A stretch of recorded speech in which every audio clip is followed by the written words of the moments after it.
Сәлем достар, бүгін біз осындай қант қосылған өте дәмді тоқашты жасаймыз, кеттік.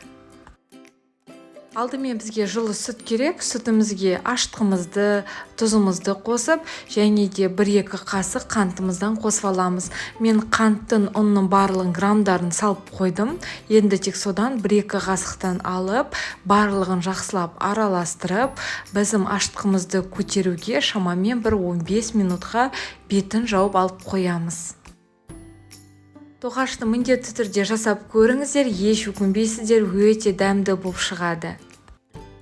Мінеке 15 минут уақытымыз өтті. Енді оған бөлме температурасындағы тұрған сары майымызды қосамыз, жұмыртқамызды қосамыз, сұйық майымыздың жартысын ғана қосып, жартысын алып қоямыз.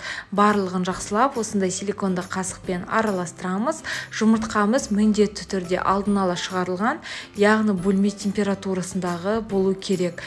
Осылай барлығын жақсылап есіп болған соң, қантымызды қосып, тағы да бір мәрте араластырамыз. Барлығы жақсылап араласып болған соң, енді ұнымызды қосамыз. Ұн менде 500 грамм ұнды алдым, бірақ та менде қамырға 480 грамм ұн кетті. Сол себепті ұнның барлығын қосып жүрмейміз. Себебі әркімде ұн әртүрлі құрамына байланысты. Сол себепті осылай барлығын бірінші силиконды қасықпен араластырамыз. Содан кейін қолымызбен жұмсақ қамырды жасайтын боламыз. Мінеке қамырымыз дайын болды. Манағы қалған сұйық майымызды құйып, енді жақсылап илейміз. Шамамен 3-4 минут илеу қажет. Қамырымызды жақсылап сұйық маймен илеп болған соң, бетін жауып, 1 сағатқа жылы жерге көтерілуге алып қоямыз. Мінеке біздің қамырымыз жақсылап көтерілді. Енді олардан кішкентай дөңгелекті шариктерді жасаймыз. Әрине тоқаштың формасын, яғни үлкендігін өзіңізге қалауыңызша жасасаңыз болады. Бірақ та мен осындай шағын қылып жасадым.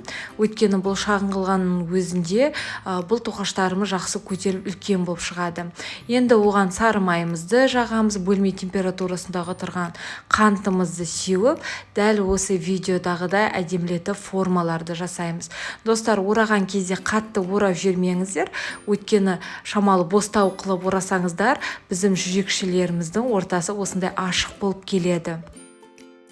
Енді тоқашымыздың бетін жауып 15 минутқа тағы да көтерілуге алып қоямыз. 15 минут уақытымыз өтті. Енді бетіне жұмыртқаның сарысына сәл ғана сүтті қосып, осылай барлық тоқаштарымыздың бетіне әдемілетіп жағып шығамыз.